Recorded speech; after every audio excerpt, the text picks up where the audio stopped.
Hey everyone, welcome back to episode 8 of the Happy Hour Chat. I'm Ken Macdonald, and today's guest is pretty special, particularly for me. You may know him as the line drive hitting captain and first baseman of the 1986 World Series winning team, the New York Mets.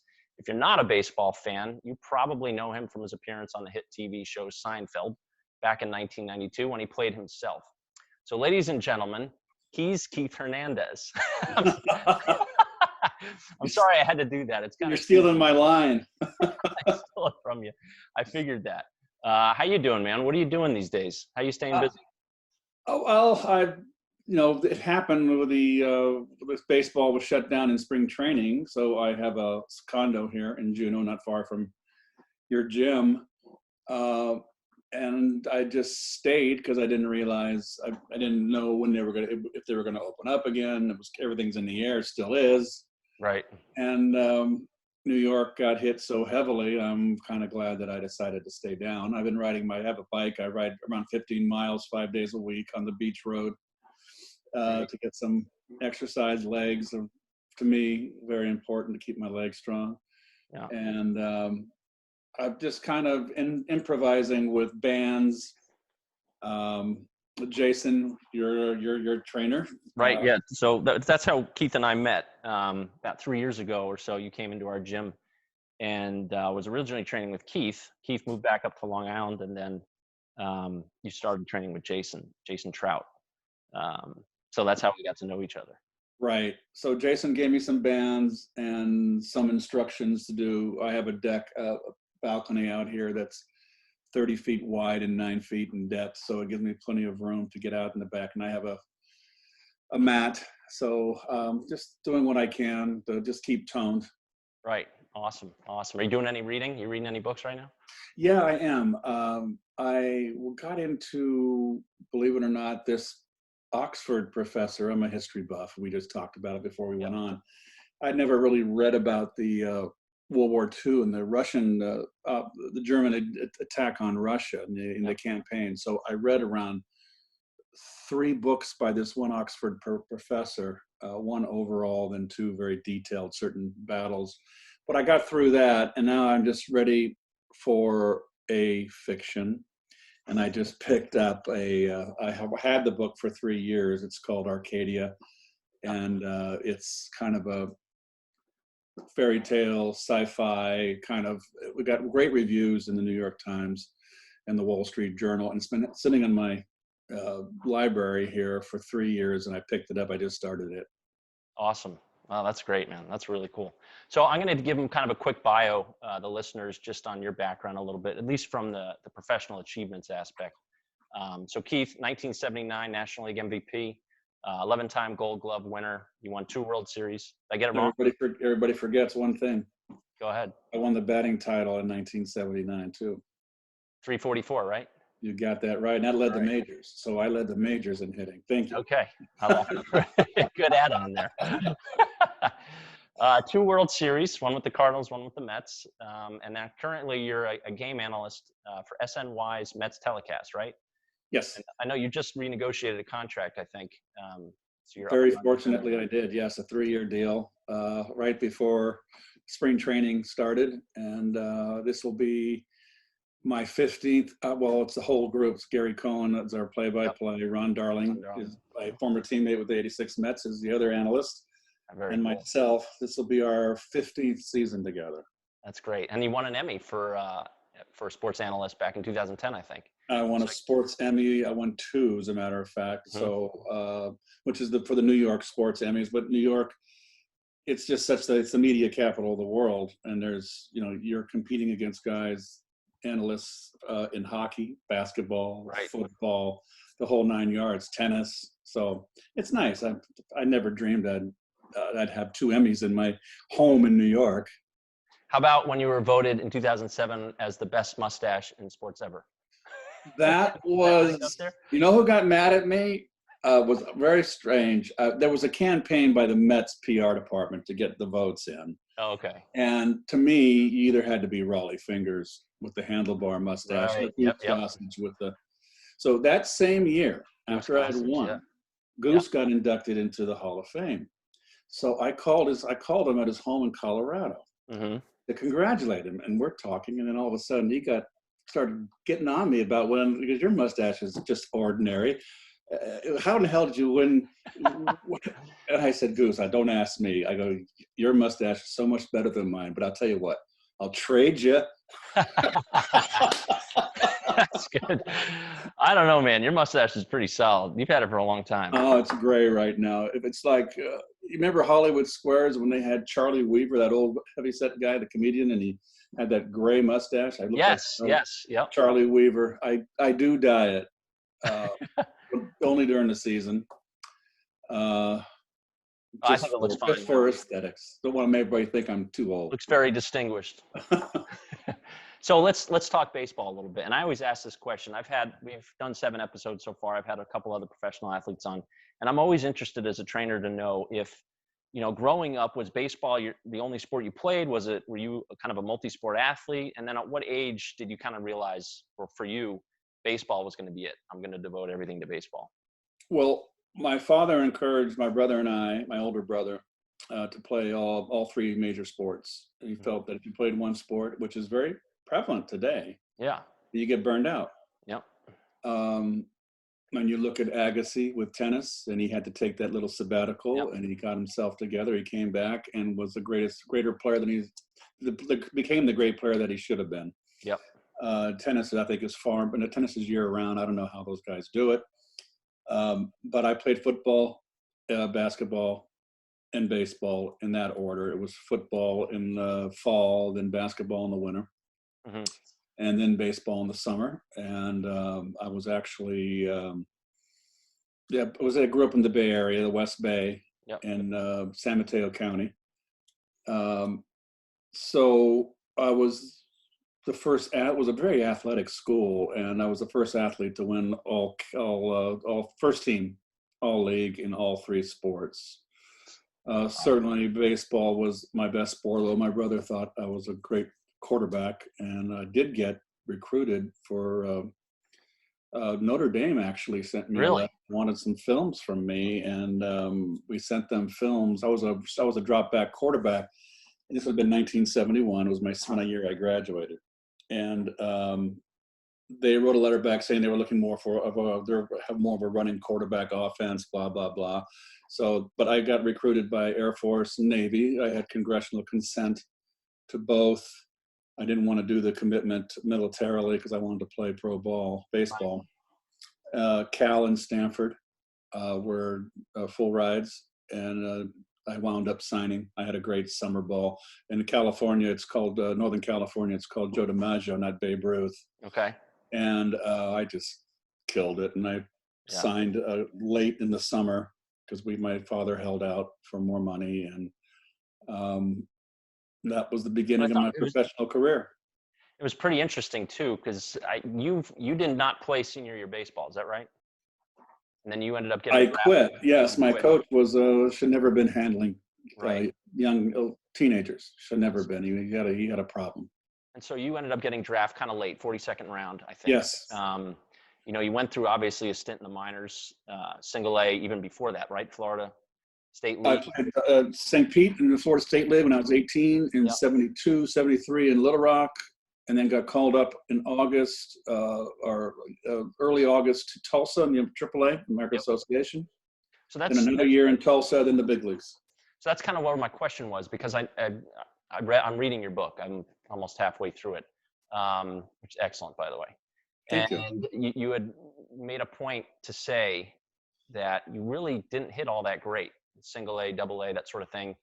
And you were called up into AAA, and it kind of surprised you. What was it you say? And then you started really just basically hit the cover off the ball. What happened? I mean, how did it go from here to all of a sudden, okay, I'm ready for the big leagues, just like that, performing as well? I think, when you come out of high school, I was 18 years old, I'm hitting 500. I'm not making outs. I'm playing 2 games a week. Back then you played a weeknight, a week afternoon game after school. Well, it was summer, didn't matter. And then you played on a weekend game. And the big adjustment is to learning to play every day. And when you were 18 years old, I played 100 and I missed the first part of the year. I got hurt. I broke my forearm on a collision. So I missed the first month of the season. But I hit 256, and it was a struggle to play every day. Learn how to. I mean, Yeah. you're used to not making outs, and although I hit the ball hard, I was very temperamental. Through helmets, all that. That's all the immature stuff. Bit of a hothead. And then I went to Double A, and it was the toughest league I played in. It was a lot of guys back then. And I'll go from AAA. Was a lot of ex-major league players that I had their baseball cards that I was playing against and Right. playing with. And I was a 19-year-old kid, 2 years out of high school. So, I mean, Wichita Arrows, which was the Cubs, Tony La Russa was the first baseman. And, I can give you a list of names that the guys that were good players Yeah. and were trying to get back in the big leagues in their 30s. Double A were the cast-offs from Triple A, who were guys that knew how to pitch and had the slider. And it was the first introduction to the slider. And I really had a tough time. Yeah. I had the most difficult time. Little Rock was so hot. And I couldn't get into a bar. I was underage. Yeah. I had a roommate in A-ball, and he met his wife to be there. So I had to kind of watch Johnny Carson until she left a whole season. So I swore I'm never having a roommate again. And so I go to Double A without a roommate, and I'm lonely. Every college kid can relate to that, by the way. Yes, and I couldn't get in a bar, and it's like, where am I going to meet someone that can keep me company, And so that was a tough year. I struggled coming out of the gate, and I'm highly touted, and she's like, I was hitting like 170 the first 5 weeks of the season, and then I got hot, and it took me around 4 weeks, 5 weeks to get to 300. And I remember it was a doubleheader. We always played day game doubleheaders on Sundays. And Little Rock had, across the left field fence was a mental institution. And they would let the patients come out and go down the left field line. And they were supervised, and we were part of them, giving them a little entertainment. It was, there's only things in the minor leagues like that. Like I was going to say, I feel like that makes for like a minor league stadium. Yeah, Bill Durham hit it right on the head, and that to me captured the minor league. That was a fine movie, and so I went 6 for 8 in a doubleheader on that Sunday. It was around 104, and I went home and took a bath. It's in the book, and I guess I fell into kind of semi-consciousness, and I felt my spirit come out of my body, and I was startled, and I just felt so. From that point on, within 2 weeks, I was down to like 260, which is where I wound up hitting. And that's when Bob Kennedy Sr., who was our farm director, called me up, had me go to Tulsa. And Tulsa, I went to Tulsa, and the team was out of it. They were 10 games under 500, 10 back with 34 to play. And I joined the team in Wichita, and Jack Kroll was the manager, and he just told me, Keith, just relax. We're going nowhere. Mike Fiore, ex-Boston Red Sox, broke his thumb, so they needed a first baseman. And he said, just go out and have fun. You're going to play every day. We're going nowhere. Well, I wind up hitting. Weather was a little cooler. We were on the eastern end of the Great Plains, with Tulsa and Wichita, Oklahoma City. It was always a breeze, and it was hot, but it wasn't stagnant. And the guys there, I played with a bunch of ex-major leaguers: Hal Lanier, Bob Heiss, Jerry DeVannen. The list goes on. Joe Selma, Dick Selma, just all the guys I had the card. They treated me great. And for some reason, I just wore it out. And we won the last day of the season. We beat Oklahoma City the last day of the season. I remember we beat Jim Ritwidge and Lowell Palmer, ex-Philly. And we won our division. Then we go up against the White Sox, and we beat the White Sox in 5, and they had won like 90 games. They were, and I hit a home run, a walk-off home run in game 1, my first walk-off home run of my professional career. Wow. In the bottom of the 9th in Tulsa to win game 1. Why that happened, I don't know. Yeah. I just found the pitching easier. A lot of ex-major leaguers, they threw strikes. They were around the plate. Where an A-ball, you got a bunch of guys that can throw it through a brick wall, don't know where it's going. And even on a major league level, when I played against a lot of young pitchers with great arms that were wild. Mm-hmm. And you just don't know. They don't know where it's going, and then you can't get okay, how does this guy like to pitch me? Well, he doesn't know how to pitch. Mm-hmm. But he could throw one inside, the catcher could be set up outside. So I have no idea because he has no. But the guys in AAA, they were little guys that just a little slider here, and there was some hard throwers, but they threw strikes. Right. And I got hot, and it turned my career around. I asked Bob Kennedy why he sent me up. And Bob Kennedy was a center fielder for the Cleveland Indians in the 50s. Great fielder. He told me years later, after I was retired, he said, I ran into him, and he said, if I'd have sent you down, if I'd have kept you there, you would have died on the vine. You were done. Mm-hmm. If I'd have sent you down, I would have broke you emotionally, mentally, and you'd have might have been finished. Right. So I called you up because I had faith in you. I knew you had something special, and I just took a chance that this would, a new environment, calling you up would do the trick. And sure enough, it did. Yeah, and that was it. When did you meet Ken Boyer? I met Ken Boyer next year. So I was 73 when I got called up from Little Rock to Tulsa. 74, I start the season in Tulsa, Oklahoma. Ken Boyer is our manager, and that's when I met Ken Boyer, who, as a child, he won the MVP in 64, right. Hit the grand slam off Al Downing in the 64 World Series at Yankee Stadium that won game 4 or 5, I'm not sure, and Gold Glover. Well, I think you talk in your book, and I think if you could relate the story, because I think you got kind of like I don't know if it's coincidental or an ironic twist to basically Stan Musial, Ken Boyer, and Candlestick Park, and how those things kind of.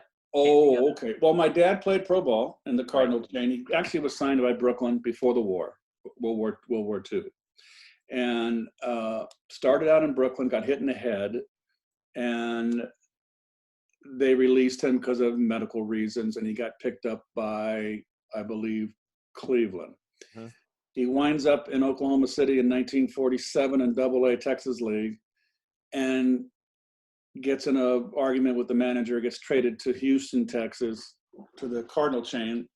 And, I'm getting ahead here. This is 47. So war comes, he goes into the Navy, gets shipped out to Pearl Harbor. He spent the entire war in Pearl Harbor in a ship repair unit, playing for the Navy team. Musial in 1945 enlists and plays on Dad's team. And they were all major leaguers there. Ted Williams was with the Army Air Corps, Marine Corps, Cookie Lavagetto, a lot of players that played and entertained the troops, and very competitive. And Dad, I got pictures of Dad in Hawaii, in Pearl Harbor, and around Waikiki Beach with no development. It's just nothing, but the only thing there is that Hawaiian Pink Hotel. That was the only thing there, and that was headquarters for it was the officers only. Uh-huh. And Stan would leave tickets when we got old enough. So I was born in 53. Stan's last year was 63. So when I was 7, we went to Candlestick Park. It'll be 1960, 61, 62, 63. And Stan would leave us box seats, and we'd go in the clubhouse after the game. So my distinct memory is there's Stan on my left, and he's showered because it's getaway day. Uh-huh. They got to get on the bus and get on an airplane. He's got a towel around his waist. He's sitting down. My dad's talking to him, my brother, and there's 2 empty chairs. So I sit down next to him, and all of a sudden Ken Boyer comes. His locker is to my right, and Ken Boyer comes with a towel wrapped around him. He's showered, and he sits down, and I'm in between Stan Musial. I'm 7, 8 years old, and I'm sitting in between Stan Musial and Ken Boyer. And I look at Ken Boyer. I know who he is. and he smiles at me, and he just kind of goes like this to me, which I had to tell him that story later Yeah. when I played for him, which of course he didn't remember. So that made me a Cardinal fan. I was always a Cardinal fan. And I was a Yankee fan because I was born on the same birthday as Mickey Mantle. Yeah. So the conflict came in '64 with the World Series. I was 10 years old, ready to turn 11. And there was no question who I was rooting for. I was always, we grew up in San Francisco. There was no Oakland A's then. It was just a National League town. So I was a Cardinal fan ahead of the Yankees, but I was a Mickey Mantle was my guy. Well, that you actually, that's the question I was about to ask, who your childhood hero was. So you kind of answered that already. So you were known as, I mean, I remember watching you. You were an unbelievable fielder at first base. I mean, you could cover the ground, you drive in on bunts. You could almost predict when it was going to happen. You turned double plays, off bunts. You had great instincts. Is that something that is that something you developed when you were a kid? Is there something your dad did with you that helped you, or something you would do on your own that sort of gave you that kind of prowess there?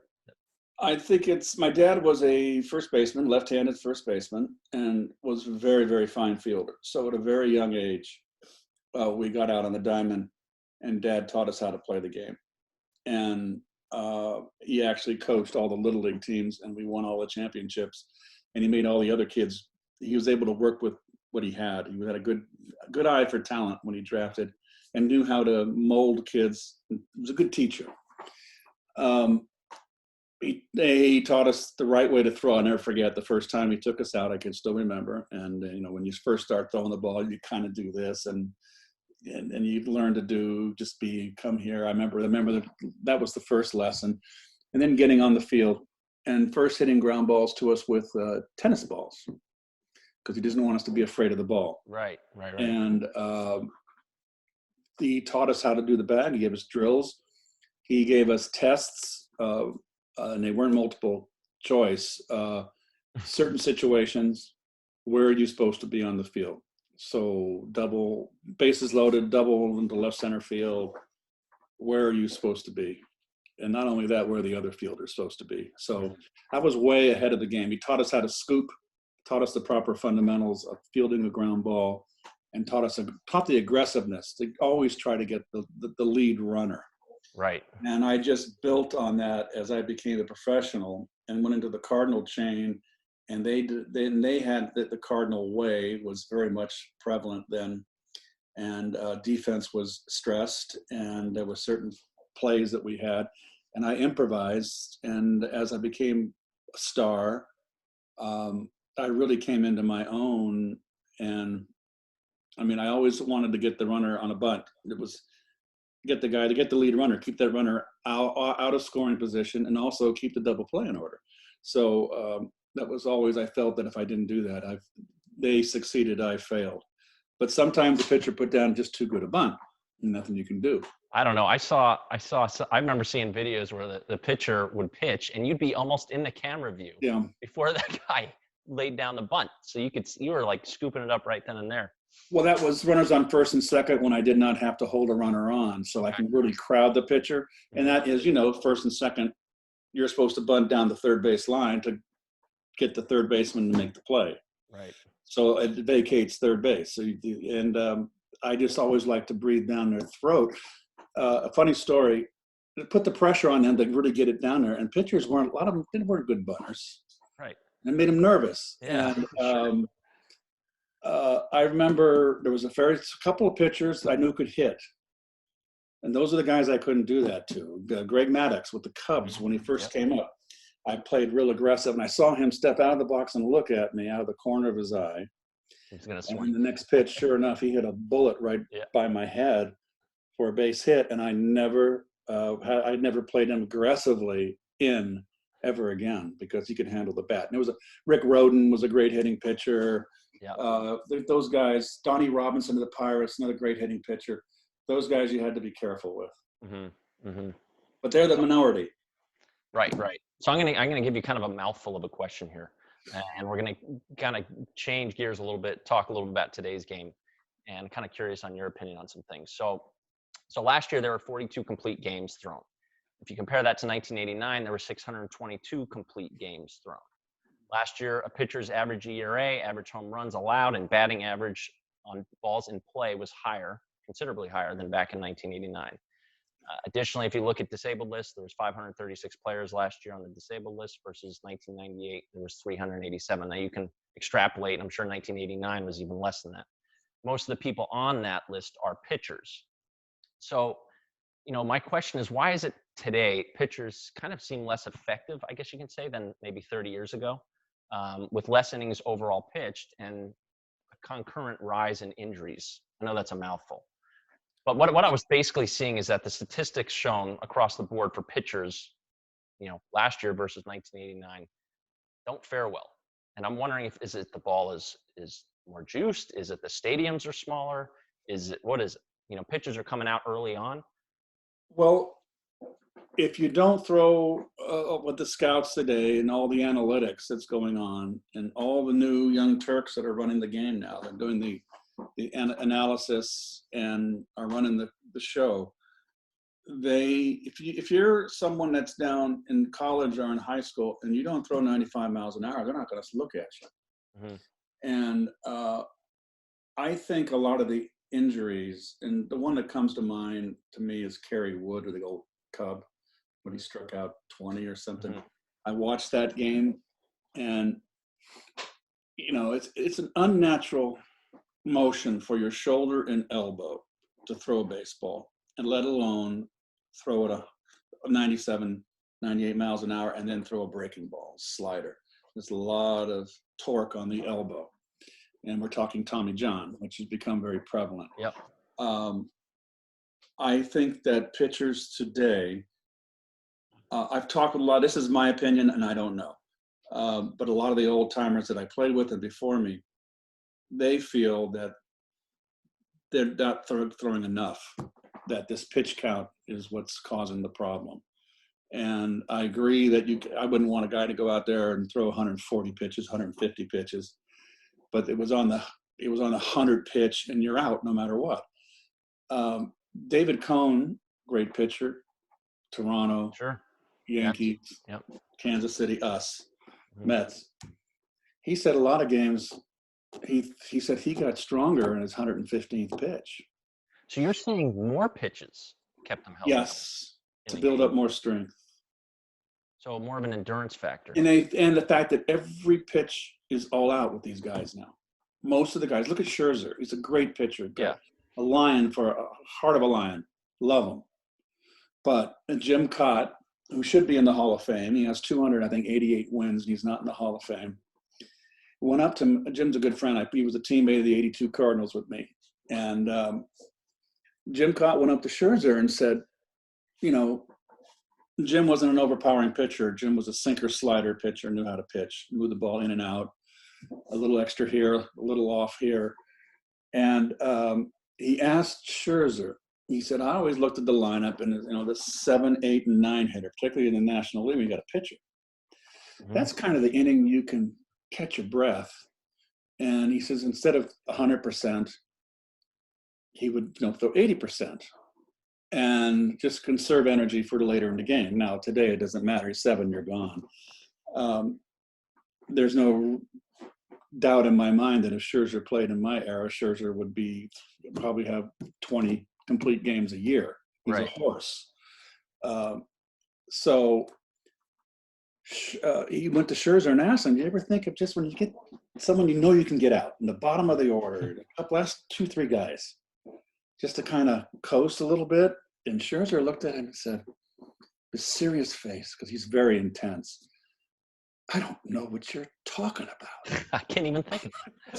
So why are the runs up? You would think you're getting a fresh. Oh, the ballparks are smaller. The ball was so juiced last year. Players are stronger. They work out. Mm-hmm. They are all upper body strong, and they're bigger. I'm 6 feet. Okay, I walk around the field today. Everybody's 6'3", 6'4", 6'5". Right. I mean, this is 2 generations beyond me now. So I believe. I mean, I retired in 1990, so it's been makes sense. Yeah, 30 years. so maybe 1.5 generations. They're huge, and they're all very, very strong. Why they made these ballparks so small, obviously, I think Major League Baseball wanted home runs. See home runs. So it's like, to me, you know what it's like? It's like, I've talked to the old NFL players that played in the 60s and 70s when your biggest lineman was 270 pounds. Right. And they had technique, footwork. And they just say today they're 300 pounds and they just pancake block. They just push forward and it's just like a sumo match almost. Right. All the finesse is gone. In basketball, Earl Monroe, a great guy from the Knicks, once told me that the three-point plays, and even Walt Frazier told me that the three-point plays kind of ruined the game because everybody they shoot from the perimeter. You watch, he goes, you go to an NBA game and you don't see anybody doing the 10-foot, 15-foot jumper. And Earl looked at me and said, Keith, anybody can dunk. He goes, but can they hit that 10-foot jumper at the buzzer? It's the hardest shot. With the game tied. And pop from 10 feet. It's not easy. So all these, I think baseball has finally followed suit where it's David and Goliath. Well, it's just interesting to me because, a big topic that I come across as a strength coach and working with a lot of kids is that, the overuse injuries become very prevalent. And it even to the point that kids, especially baseball players, are actually using Tommy John surgery as an elective surgery. Yes. For like wanting this to happen because they'd come back throwing hard.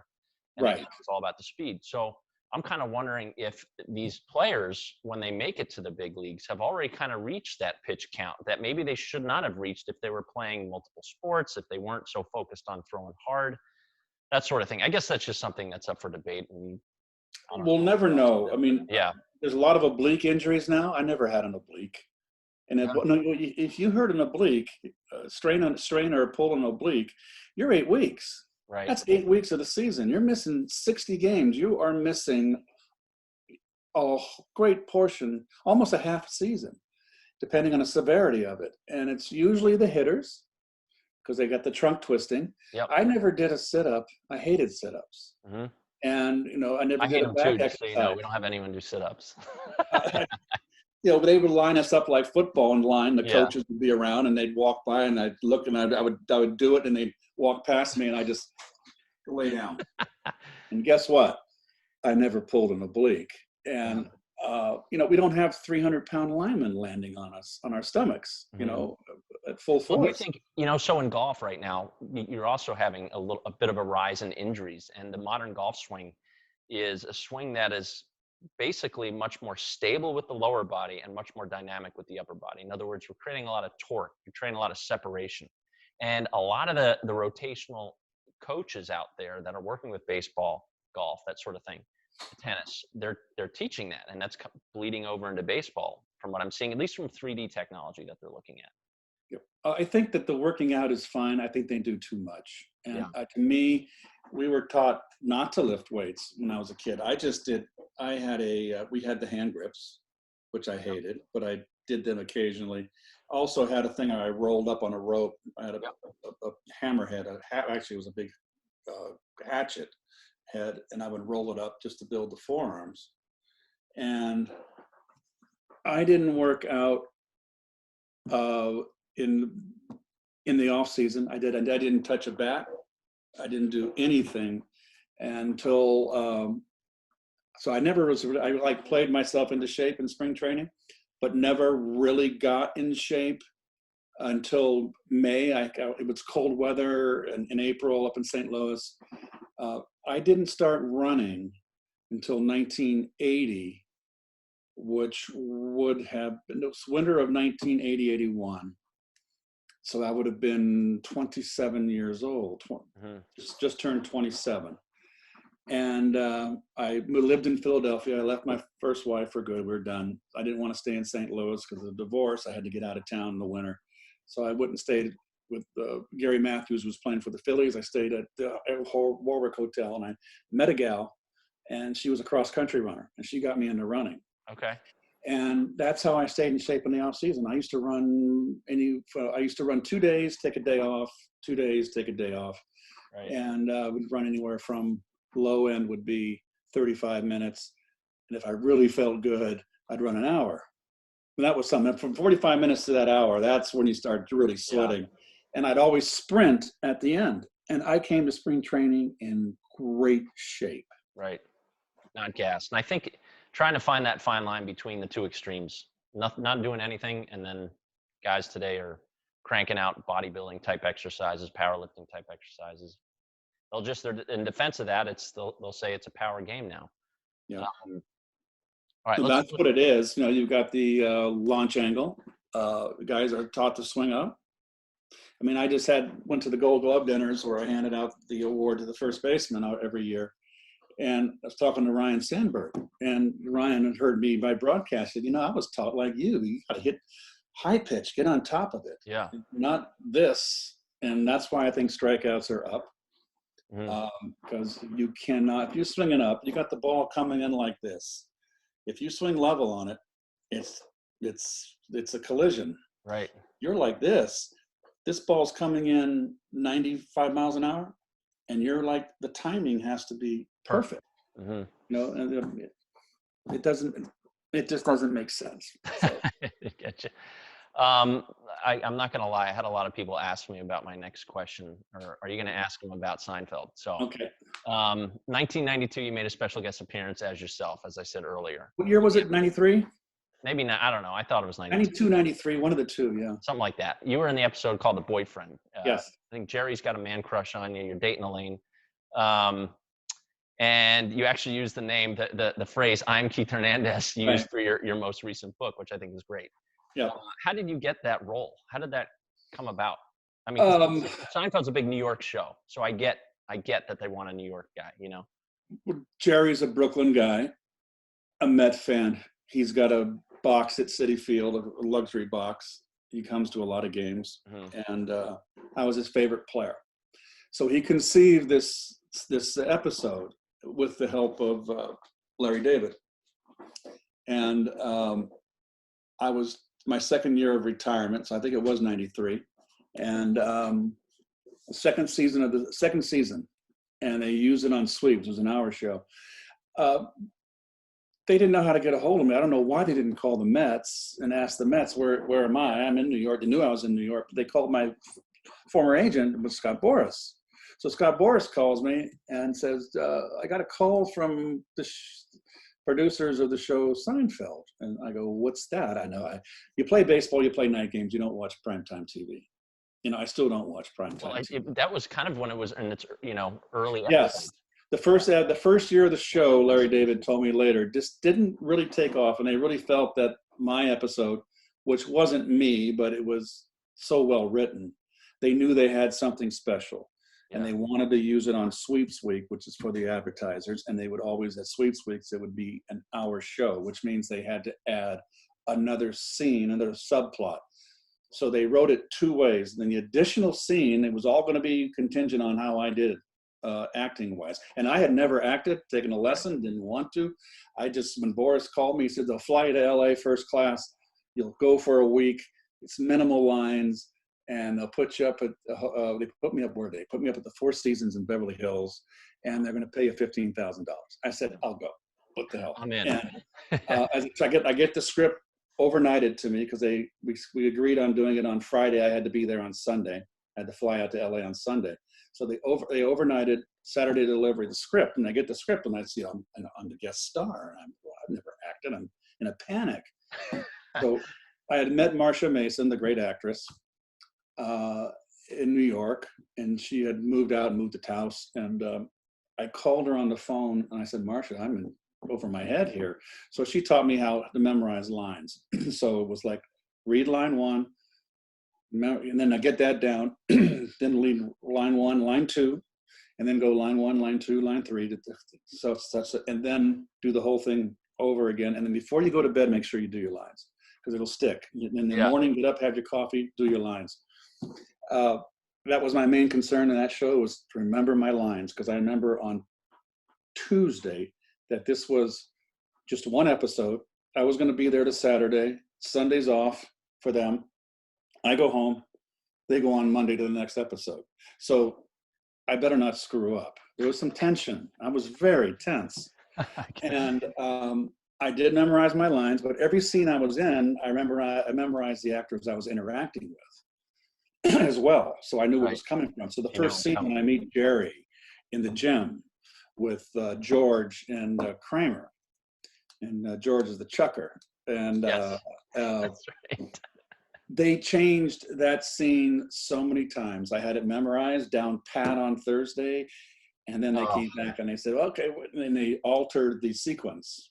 plus, They are they ad-libbing at all, or are they just kind of? They the greatest part of that whole week was watching the development of the show. They had the original script.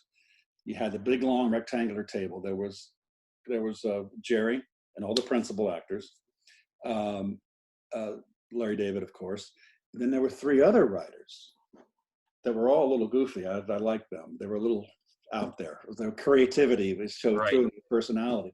But the creative part of the whole week, and we read the script on Monday, and then everybody was, all the principal, I just kept my mouth shut.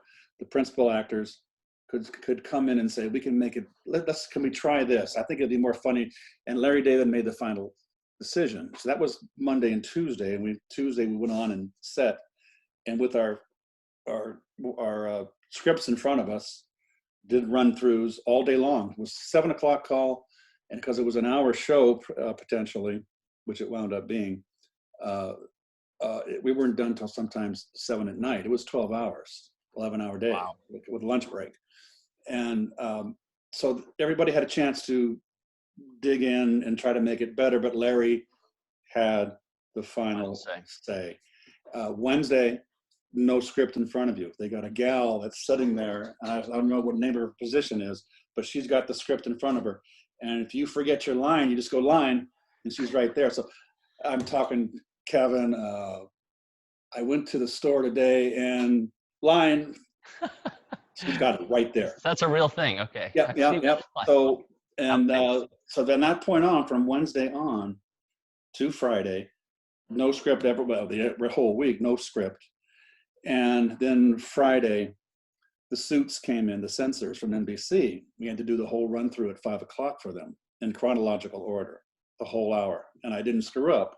And George came up to me, and George, Jason Alexander. Yeah. Who had been kind of a little standoffish all week with me. A little bit. A little tension? You sensed a little tension there? I don't know. But when I did it the whole run through without a mistake, he came up and shook my hand with a big smile on his face, said, way to go. Well, job well done. So that made me feel good. Yeah, I'm sure. Now, after the suits leave, they bring in the audience.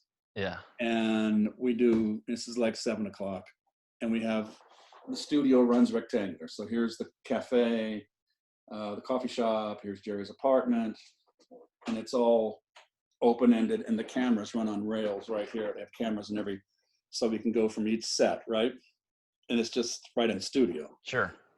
So they got like bleacher seats behind, around maybe, 125 people, and I'm petrified.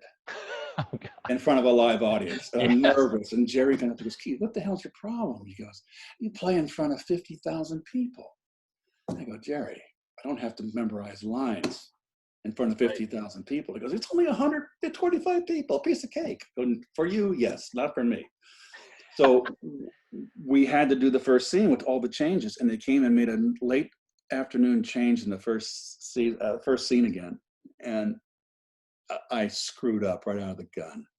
So it's cut, we got to start over, and I'm embarrassed and scared to death that I would not get through this scene. But I did, and we went on from there. And I remember Larry David coming to me and saying, now look, we got camera, they had mics over the audience. We want real laughs. We really feel we got a funny show. We don't want to put laugh tracks in. Everybody knows what a laugh track is. It's faked. We want real laughs. So this is serious. That was real laughs. That wasn't a laugh track. Well, I don't know if some of the scenes had a few, maybe, I don't know. So I've only watched it in its entirety twice. I get so embarrassed. It's on reruns all the time. I can't watch it. I get embarrassed. So what was one more question? Jason wanted me to ask that. Who was most like their real life persona, like their character?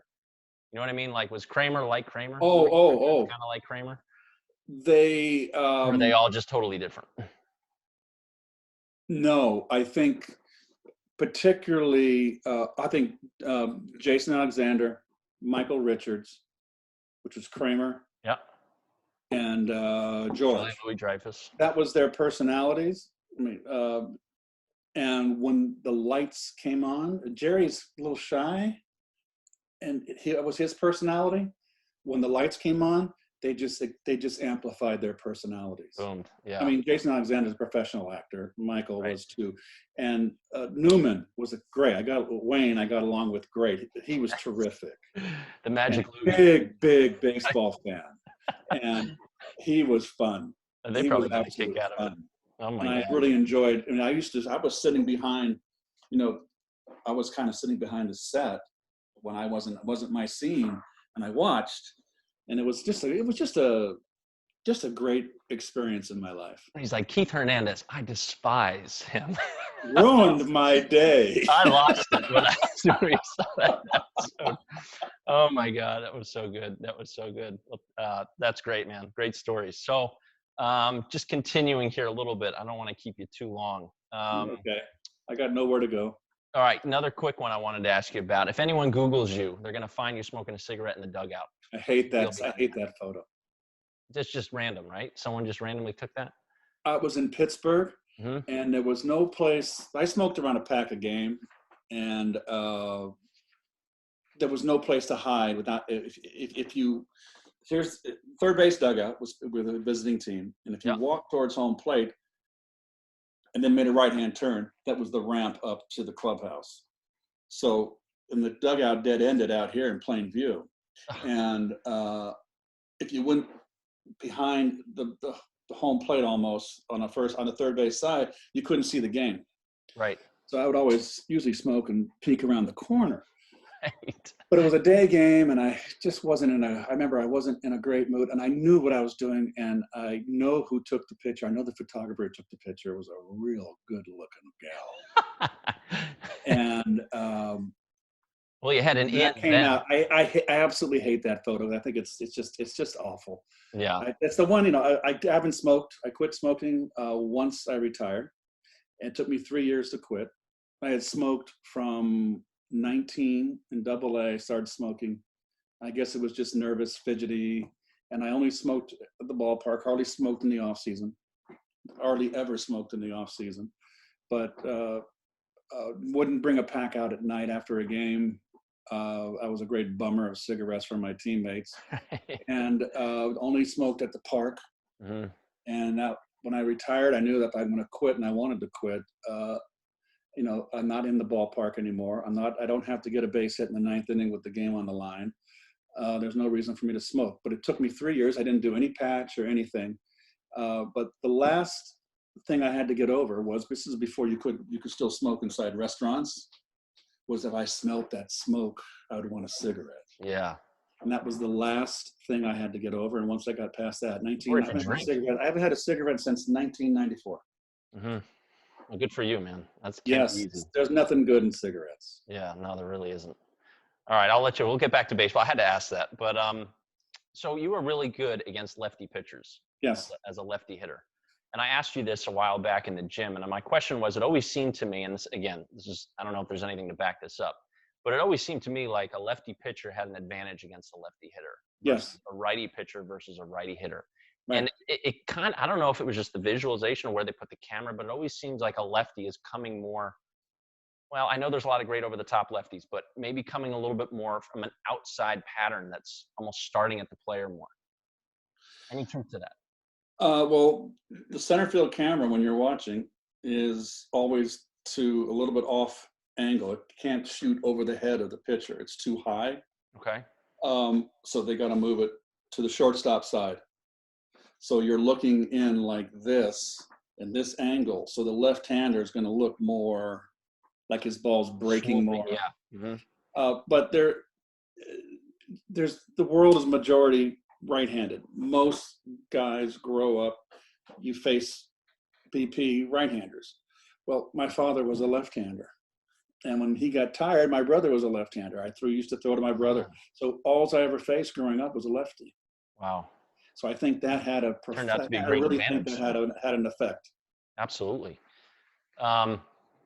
So best pitcher you ever faced? Oh God, so many. Don Sutton had a great curveball.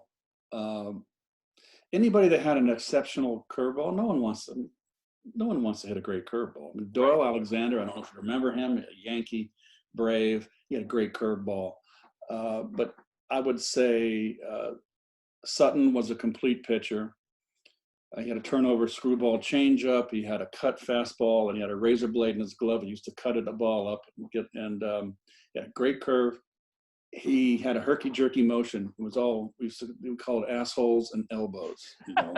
That's all you saw. And I never liked that because I couldn't get a rhythm. Whereas Steve Carlton was just this beautiful, Dwight Gooden, beautiful motion, and I could get into the rhythm with them. With a guy doing this, and I had to sit and wait that little split second longer. Right. It's hard to pick the ball up. And then on top of that, you had Don Sutton, who won 300 games in the Hall of Fame. There's a reason for it, that he had this great curveball, and he knew when to pitch inside too, and he wasn't afraid. Seaver just had incredible dominant stuff. Everybody talks about his fastball. He had a high riding fastball, pitched up and in. He had a great breaking ball, a great slide. Did the ball rise? Is there any truth to the rising? To my eye, it does. Yeah. To my eye, those are what the physics guys say, that the ball can't possibly break. Right. Yep. I dare them to get in the box and tell me it doesn't break. So then how do you think you would have done against Koufax? Lou Brock told me I would huge curveball. I mean, I know he threw hard. Lou said I would have had a good time. I would have hit him. Lou Brock. Yeah. Rusty Staub, my teammate, great hitter, hit left-handers, said that Koufax was just very, very difficult. Lou was a great player, 3,000 hits, hit lefties well. He hit Koufax well. And he told me, but Lou was always positive because you would have hit Koufax, Keith. I said, oh, okay. We'll never know. He kind of had that herky-jerky. We had the big shoulder lift. Yep. And he evidently had the great hook. Right. Threw hard. So the guns today are all different. This 97 miles an hour, it's all relative. They have new guns. They calibrate them differently. Than in our day. And I think the gun is I think it's more for PR. It looks better on the scoreboard to have a 97 up there instead of 94. Let me tell you one thing. 91 is plenty. Yeah. We don't got much time to think 90 plus. No. Okay. We had guys, Bedrosian threw hard. Scott Garrelts for the Giants. Oh my God, he threw bullets. And they started him when he first came up on the Giants, and he would just lose a little bit of that fastball. In the 6th inning, Bedrosian would lose his fastball in the 5th inning. Right. And it's lost their zip. So lo and behold, what happened? Giants turned Garrelts into their closer. Bedrosian goes to Philadelphia, the Phillies, and becomes their closer. He's coming in for 1 inning, all out. Oh, man. And bringing some dead red. And Garrelts was just, I didn't mind Bedrosian. He didn't like to pitch inside the left-handers, so he liked to pitch away. But Garrelts had a split finger, too. He was no fun. I can't even imagine. I've been in a batting cage at 90 miles an hour just for fun. And, where the ball's going, and it's impossible. Well, it's all in slow motion, when you're red hot, it's really, it comes in, it's when you're in a rocking chair, and it's just, you can read the pitch, read the seams, and you know what the pitch is coming in, and it's a split second, right? But it's slow. When you're red hot, it's slow motion. Yeah. All right. So I'm a big Mets fan. I watched the sport a lot more when I was young. I could name your whole 86 team. You had a lot of kind of goofballs on that team. At least that's kind of how the media portrayed it. Yes. What was the best prank you ever saw? Or let's say were a part of, or maybe a victim of? It doesn't have to be with the Mets per se, but. Well, Roger McDowell was the big prankster, and he would do the hot foot, which was he'd put a cigarette and gum, and he'd wrap the gum around a book of matches, and then he would have the cigarette around right in the middle, so it was rectangular, and around that, and he'd tape it or go under the dugout bench, and he'd crawl underneath and he'd tape it to the heel of a guy's shoe. He'd light the cigarette, and the cigarette would burn down, and then it would light the match, and the book of matches would go up. And that was a great prank. One time we were in LA, 1988. We were struggling. This is when we turned it around. We were struggling, and we wound up winning 100 games that year, and we had a great September. We had struggled through August, and we just weren't hitting. And so we go to LA, and it's a day game, and the national anthem, and Roger gets around 5 packs of firecrackers and ties them all together and threw them in the bat rack with all the bats when the national anthem started, and all of a sudden there's just a big, it scared the hell out of us. And from that point on, we turned it around. We had a great September. Oh my God, that's good. So Roger was our prankster. I'm sure you had a million stories you probably can't tell me. So you kind of talked a little bit about how the game's changed over the years. And I probably, the data collection, the pitch counts, training, coaching, all that stuff. Are we better off now than we were 30 years ago? It's all about the fans, what they want. To me, the strikeout and the home run is boring. The hit and run's not a part of the game anymore. It's become old, we used to call it the old American League game, like Earl Weaver. Get 2 men on and 3-run home, wait for the 3-run home run. Right. Everything's, the players are bigger. The ballparks are smaller. But nothing was more exciting when I had our 80s Cardinal team. We were so fast. We stole bases. And I don't think agents want their players to steal bases anymore. No one's stealing bases like Ricky Henderson or Lou Brock or Mookie. They don't want to. They want longevity. They make more money. They can pull their hamstrings stealing bases. It's true. And the hit and run is no longer. It's a base at a time. And because of the ballparks being smaller, the outfielders are closer to home plate, and they don't have to throw as far. So it's hard to go first to third, even on base hit to right field. Yeah. And nothing's more exciting than a double in the gap with a runner on first. Rounds third, and here comes a relay home. It's going to be a close play. It doesn't have to be where you knock the catcher down. It could be a slide, but that seems to be gone. So many times I see third base coaches have to hold the runner up on a base hit to any outfield position on a runner that can run because of these small parks. Right. And I think it takes away from the excitement of the game, the close play at home. You had, what's his name, the catcher, Buster Posey got hurt on that play at home. Yeah. Can't knock a catcher down anymore, heaven forbid. And it's all about the dollars. When in the playoffs, when our guy, shortstop, got taken out by the Dodger playoff game, now you can't take the guy out at shortstop or second base, now it's second base. I don't know. It's changed a lot, for sure. It has changed a lot. I don't care for it. The games are longer because the pitchers, when I'm 0-2 and I'm a hitter and I got a good pitcher out there, I'm in trouble. Yeah. But these guys, they want to nibble. And I always felt if I got the count back to 2-2, I even the playing field. Right. Okay. And if I got to 3-2, and it's a tight situation, I turned it on him. But the good pitchers, when they had you 0-2, they came after you. They knew how to waste a pitch, but the next pitch each pitch had a purpose. They were going after you. And too many 3-2 counts, it lengthens the game. And then they walk people because you got so many guys that can throw it through a brick wall that really aren't refined. So you have a lot of walks. And then you add that a lot of strikeouts. Right. And then you got these 3.5-hour games that are just, to me, too much to watch. Complete bore. Yeah. So whatever. It's still, it's still a fine game. I still like to watch a good pitching duel. Yep. I like to watch hitters, the guys that can hit, although I don't agree with the new launch angle.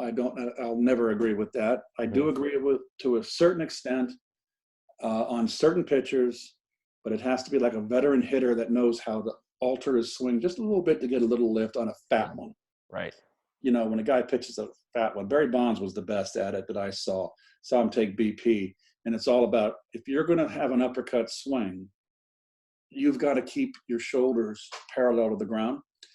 If you drop your shoulder, your bat's going to follow the angle of your shoulders. So your bat's going to come in like this on a swing. So you can't hit a pitch above your belt. If you stay, the good high ball hitters stay level on your swing, well, your bat's going to be, and if you want to hit the home run, I saw Bonds do it. It was a thing of beauty. And I saw tape of Lou Gehrig, old vintage tape of Lou Gehrig taking BP. He did the same damn thing. And all Bonds did was drop back a little bit. But he kept his shoulders level, so his bat was here, and he just lifted it a little bit. And there's your home run. Yeah. You know, and hit if for you average do a too. line drive, you just stay level with your follow through. Yep. This leaves you vulnerable up here. Right.